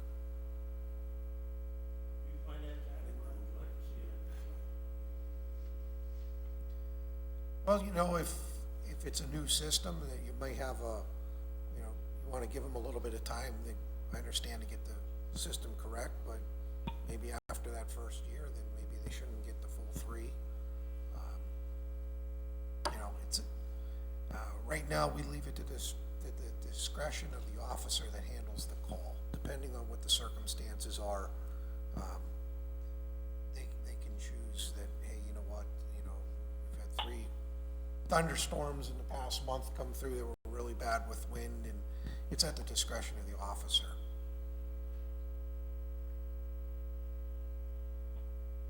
Back to overtime, chief, is there any way that, or incentive that number, that's a big number actually, It is a, tend to go down. no, it is a significant number. One of the things that we've talked about with finance over the past year is we want to try to break that down. One of the things that we see right off the top is about $250,000. 1/4 of our overtime is specifically regarding court time. And that's something that we can't get away from. If an officer catches a burglar in the middle of the night, and it's an officer that works 3rd shift, when he goes to court on day shift, he has to be paid it. You know, there's no way of getting around, you know, unless Erie County wants to create a night court and have court in the middle of the night, which they're not going to. That 1/4 of the cost, you know, makes it a little bit more understandable. I think a lot of that money too that we're paying out in overtime is being reimbursed through some of the grants that we're getting. So it's not like the But tax. shouldn't there, I mean, even if it's being reimbursed, shouldn't there be a philosophy that, I mean, it should be, hey, we're gonna get the money back. So let's. Well, it's like- I just think that that's probably not a really good way to approach overtime. Hey, we're getting it from. Well, another it's not all, spot. I'm not saying all of it, but there are some. So it should be. If an officer is on the drug task force, they come in and they work their 40-hour week, but they work for a task force, so they'll go out and buy drugs, do a drug investigation, whatever it is. They put in for overtime, we'll pay them, but then Donna submits those invoices to the Erie County Drug Task Force, the Attorney General's Drug Task Force, or the Federal Eagle Task Force. And they reimburse us that money. Yes, we're paying it out initially, but we're getting reimbursements for it. It's not like anyone is, Their hourly rate, oh, 300. no. It all depends, Alright, so do you let's look say, at overtime maybe, per person? I mean, it could be close to 100,000. yeah, something like Okay, that, so maybe. you got 250,000 for court, you have 100,000 of it that's being reimbursed. Some of it is, the events that we hold, downtown, the motorcycles, and they might be on a day off, but they come in and they work. Those events get charged, they get paid the overtime, but that event pays it back. I would say, I'm taking a wild guess here, but of the $1 million in overtime, probably half of it, I mean, 1/4 is court time, maybe another 1/4 might be reimbursed.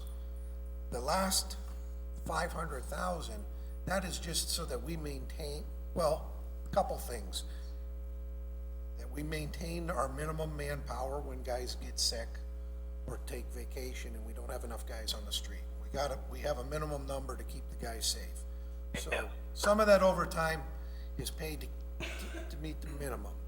Some of that overtime is when we have a major crime, where we have to hold a crime scene overnight or a couple days, you know, when we have a murder scene and we're keeping guys there, they can't leave the scene, so they can't go respond to anything else, so we'll bring people in to sit and watch the crime scene, 1 or sometimes 2 people, depending on how big the crime scene is.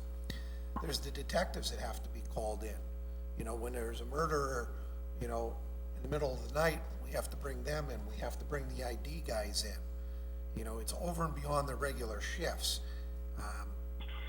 It's not that somebody sitting behind a desk just wants to do some extra paperwork today, and they're not getting that. You said though, you don't have like, I mean, you couldn't produce a spreadsheet that says overtime for X cause, and I'm gonna be like That's- Kaz. Kaz is. Oh, that's something above me, I can't tell. What page are we on?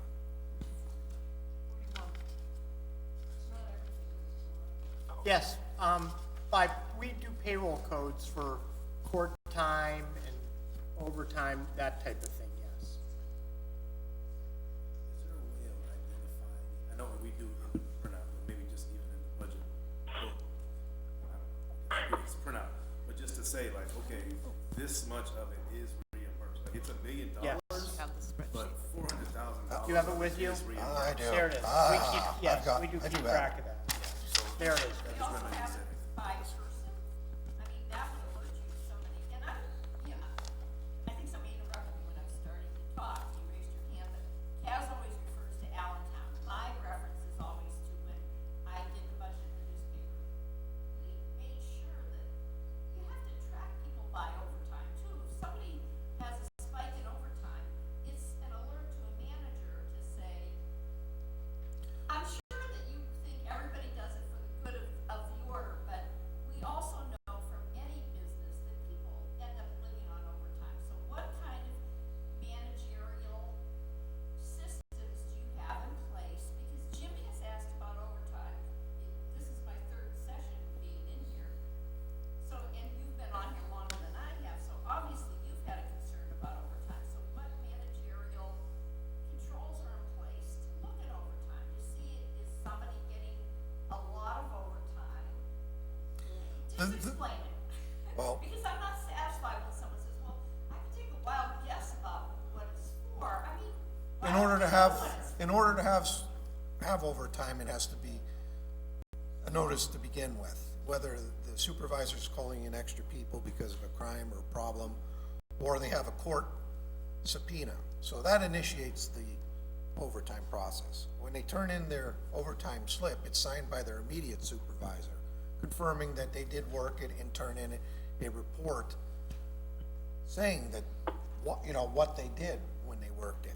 And then that overtime slip is then turned into the division commander, the deputy chief, and they review those.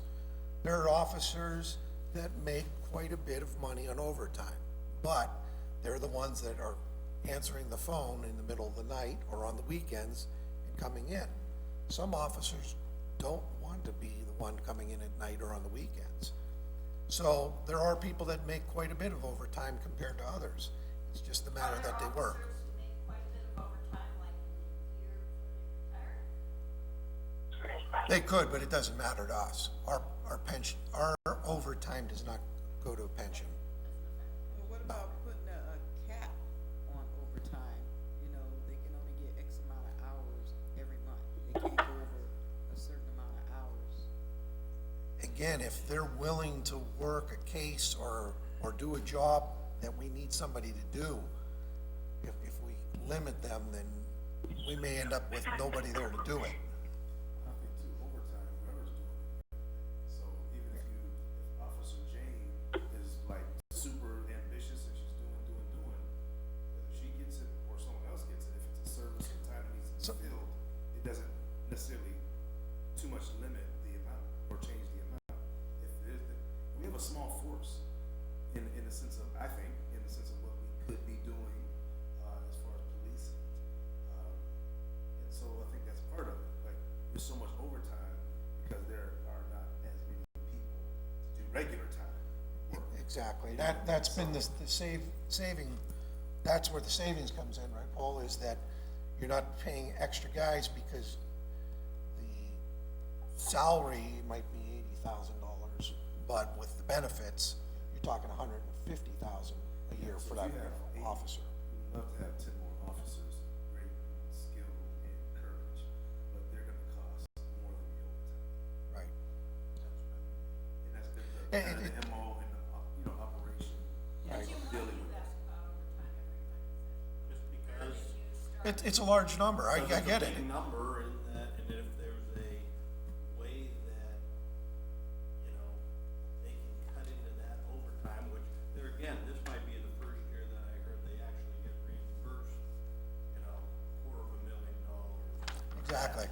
doesn't show in here, but, okay, now we're down to this. If I could show you this, this is the 2018 end-of-year report. Every pay period, the finance department sends this to us, and you notice all this area here is empty. In 2019's report, we are through the 22nd pay period of the year, but what we've been talking about and what they're doing now is they're putting in here total received in grants, $109,000. So there's $109,000 that went towards overtime. Over here, total received in reimbursements. I like this figure. 249,780, so almost $250,000. The numbers I'm quoting you right now, so far in 22 pay periods, we've been reimbursed $250,000, and we've also received $109,000 in grants. So, although we've got $1 million budget, some of it's coming back. It's, And I that guess- gets deposited back into our overtime account, the 4006. It doesn't go into a revenue. Right, It I goes know into- you are in business, I know you're in the business, you are in the business of protecting lives. But might it be possible that when someone says, hey, we're gonna get reimbursed anyhow, so let's just do it, I guess that's not the kind of philosophy I think should be driving overtime, is my opinion. overtime, it's not, hey, I'm gonna go work overtime tonight. No, it's, somebody's been killed, raped, shot. So, you know, there's a dead body, there's a burglar that has broken into multiple businesses in the middle of the night. We've caught an individual that needs, interviewed. It's, hey, we've got a bunch of guys that happen to have the flu at the same time, and there's not enough guys to go out on the street and be safe. Those are the only reasons that the overtime, there isn't a, hey, let's go out and work tonight. That doesn't happen. That's why there's a supervisor that calls them in, that verifies there's a need for it. There's a supervisor afterwards, making sure that it was needed, and the officers have to submit a report along with their overtime slip. And then there's the deputy chiefs that verify that everybody in their command, that everything is covered. There's, Yeah, I think there's a lot of checks and balances, right? So it's Yes. not like just Jane or John, officer wants to come in and do it. So I think part of, Jimmy and I being on council for a while together, this budget for fire as well as police, always, overtime has always been high. We always ask about it. And I think now it's being funded differently. Historically, it was funded through portion of it was like CDBG funds, and then can't do that anymore. And so now we're getting all these grants and reimbursements. So I think, again, to Liz's point, I get it, but with the mindset of like traditional business, when like, hey, I just kind of want to come in and get a little extra time. Like that doesn't, if that's not how it works, then we have to kind of realize that this is a little different animal. Like if these folk, men and women are coming in. Wouldn't it be nice if we had had that information at our fingertips that said, these are the reasons, even in the last month, why we had overtime, this is what's reimbursed. I don't know how to get people to think about the fact that data matters, data can drive decisions, and we still have a lack of inquiring we're minds in working on, terms of data. again, here's last year, we didn't keep track of that. Here's what we're doing this year. But it And doesn't we're, keep track in terms of the reasons for the overtime though, right? It's just, is it on there? oh yeah. Well, I mean, fugitive task force, No. You can make an overtime list and just show us the Been keeping reimbursement. track of this since 2006. Yeah, but we don't have that. That's To what Liz is saying. where the grant money comes, when you get the grant money or the reimbursement money, you said there's a separate account. So that it goes in, It goes back into our actual overtime account, back into the general fund, the police general fund overtime line item, the 4006. which is great, but it's still the same amount when it comes to the budget or more, so it's almost like we still don't see that money year after year, Yeah. you know what I mean? And maybe we haven't gotten it as much in years past, grant money per se, It's gone up a little bit. but, I guess with that being said, if it's something more that we know is going towards this, we can see that, hey, we got, right. $400,000 knocked off of our 1.3 three Yeah. overtime Between, expense. between reimbursements, grants, and you take out that court, that's $600,000 of that $1 million. And that's why we've been working on trying to break that down, so it doesn't, you understand it more clear. And we'll continue working on doing that. Budgeted for it, and then we got reimbursed with some, so that 400,000 is, if it's in the OT account, then that should go to 2020, and we don't need as much per se. No. We should have, No, the 1.3 that's budgeted adds that to that. adds it. So you subtract down to get to that. That's what, after the reimbursements take Oh, place. that's in that. Yeah, Right.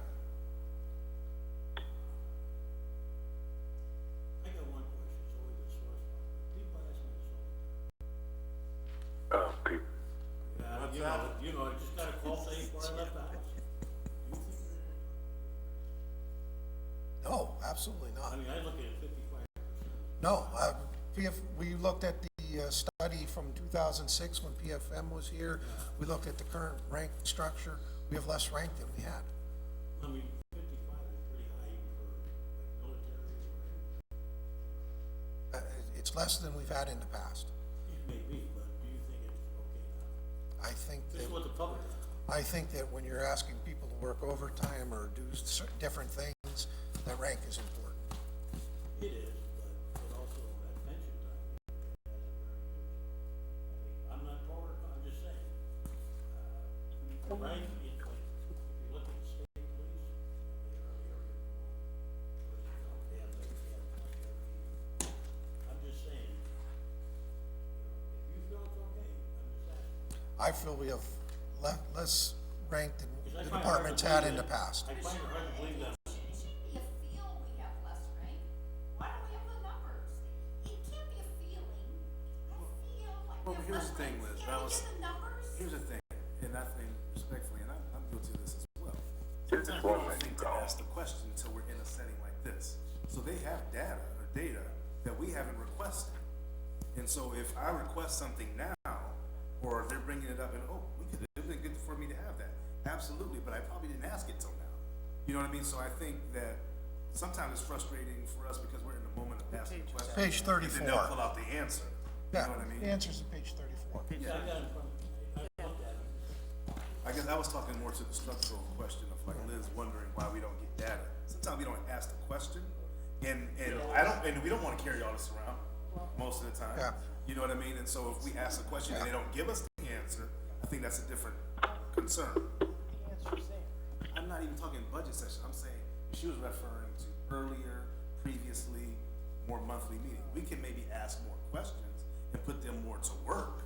I'm saying But sometimes we don't think about- Feel that you have fewer rank. Well, yeah, I mean, I can tell you, there's would be less rank because I yes or was no here or- when they went through the whole department and cut a lot of brass or rank or whatever the language is. You know what I mean? So, but again, if there's a question, then you ask the question, and they get us the answer. Yep.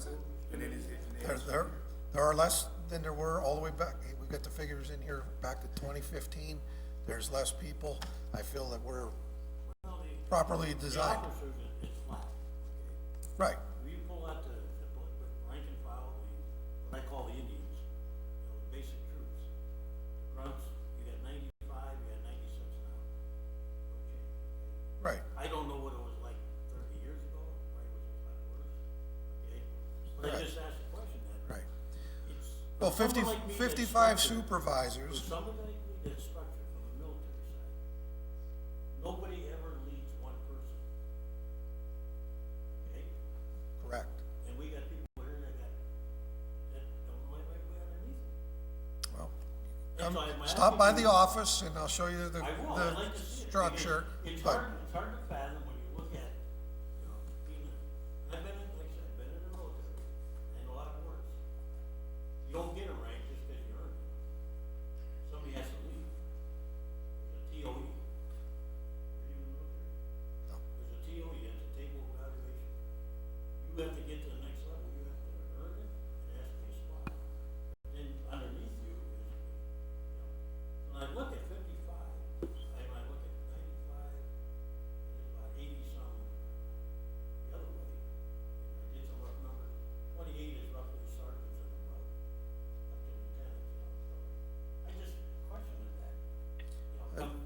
Again, you have, a 24/7 operation. So you've got a first, second, and third shift working. Each of those shifts have 3 subgroups in them that rotate days off. So 3 groups, so in the patrol side, there's 3 sergeants on each of the 3 groups. So there's 9 sergeants right there because there's a sergeant for each day off group. Okay? Supervised by a lieutenant on each group. Then you go to the detective side, you have, How do you explain to well, you have training corporals that are responsible for training new guys that come on the job. You've got a NAT team, a SAT team, motorcycles. On the detective side, you have major crimes, you have white collar, you've got burglary, you've got drugs, you've got ID. Each of those units has its own, so 55, you're talking about a company business department that works 24/7, so. Nobody should be 1 for 1. I don't believe we have, I mean, there's people that have higher rank that don't specifically have a single person, but they're responsible for all the warrants of this unit, so, I think we're pretty well set. Come over and look, I'll show you gladly. But, you know, the numbers alone, Chief, one other question I'll ask, and I don't know if the other councils, anything, mayor's really counting on the, police union to follow in the steps of the fire department in their contract negotiations. Do you have any flavor that, in your department, that could happen, or? I'll punt the answer to the FOP. Okay. Just, I mean, it looks good, or yeah, it can paint a pretty picture, but until every Yeah. union agrees The with. union hasn't, their negotiation committee has not been formed yet, so I don't have anyone to talk to yet about it. Okay, I have one more question about the overtime. So you're already, you know, in our year-to-date numbers, you know, it's 901,579. This is in the budget on page 33. In the actual budget. So my question is, for Paul, you know, is that, how does that compare, you know, we're, what, you still have 2 more months to go. Is there a chance that it will come in under budget for what is budgeted for 2019? Oh, yeah. Yeah, November, December, this year here, 75% right now. yeah, we're well under last year's. And mind you that, we didn't have a presidential visit this year. We also didn't underwrite the cost of Roar on the Shore. Those were 2 significant, things that we underwrote ourselves through overtime. We're at 90% at this point. I know it's, I believe it's down substantially from, 2009, 2010, when it really skyrocketed. Overtime, way, you know, for your tenure as chief, so. I guess my question would be, you don't just look and say, hey, is there a philosophy that we can actually come in under budget? There's not a sense of, Oh, we again, budgeted this much, so we again, can work to do this. finance sends these reports to the command staff every pay period. We get it, we compare, we keep last year's, our first year in the position, we've got this year. In the 22nd pay period last year, 1 second here. We were 87% of the overtime already used. That leaves us 4 pay periods to go through. Currently, as to the last pay period, we're at 75%. So we've been monitoring it. We make sure that it's not being abused. It's only being used when necessary. So we're actually on top of it because we knew we'd be questioned. Last thing, just in relation to like police community relations, I know it's a big deal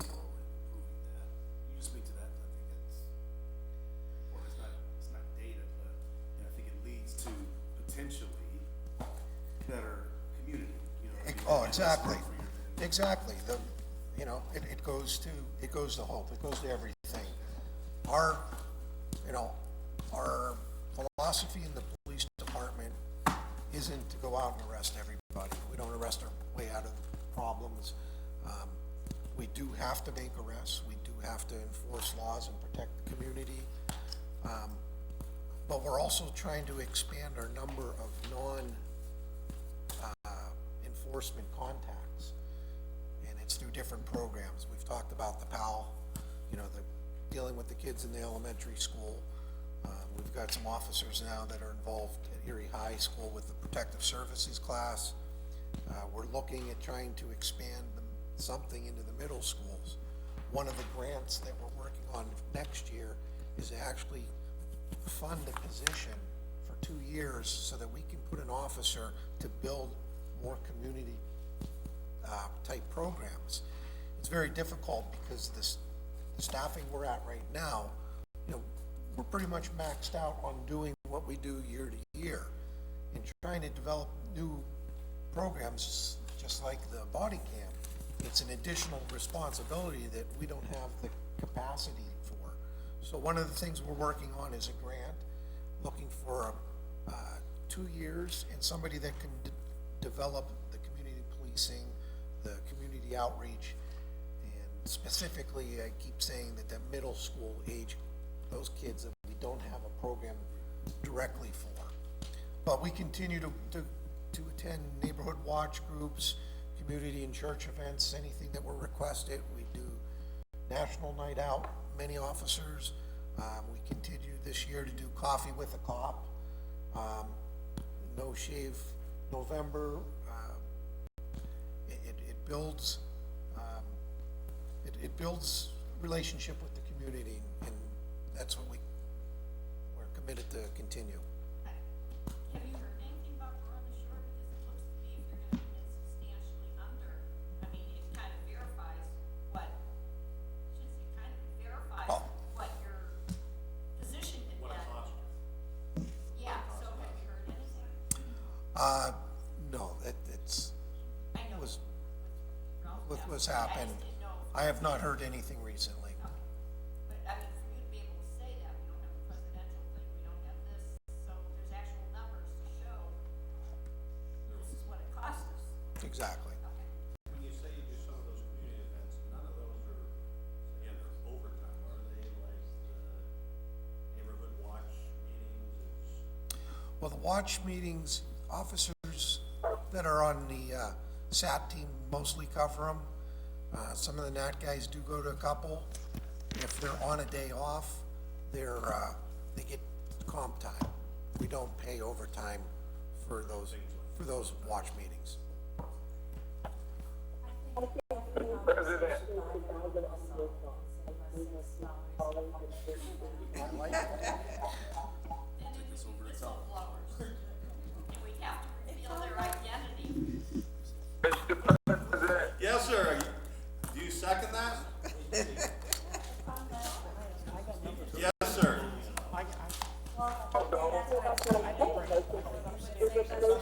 Anything else, Chief? I mean, I'll text you or tell you or? Doing a good job. Okay. Thank you. Civilians, same amount of FTEs, and they have no budget other than personnel, pension, salaries, and the like. And then traffic court, we'll talk about the ticket issue with revenues, and I haven't sent the 100,000 over, okay? Well, no, and I explained to them that. So, yeah. Sure.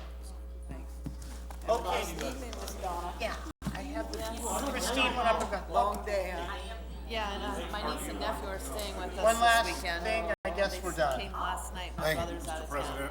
So Mr. they're not Brett, used to attending Wednesday, 7-year-old, getting them up ready for school and making breakfast. 5:30, we're gonna talk about risk management and revenues. So I never have to do it, so it's like, my husband is like, I can let's hear go. him. Kathy, Wednesday, we'll talk about risk management and revenues. Nieces and nephews, 'cause James, I don't know why. Home at 8 o'clock. Jimmy, risk management and revenues on Wednesday, 5:30. 5:30. Chris, dogs all riled up and. Why, you don't wanna do this? Because we have a council meeting after that. Oh, so where do you, So you're gonna sit down there and looking it up, like you're, where do you wanna sit in the back room? What is it, front of the risk court. management, West Governor? No, it doesn't. What is it? Risk management? Nobody watches these meetings. What is it? Yes, they do. Do they? Okay. Yes, they do. Richard,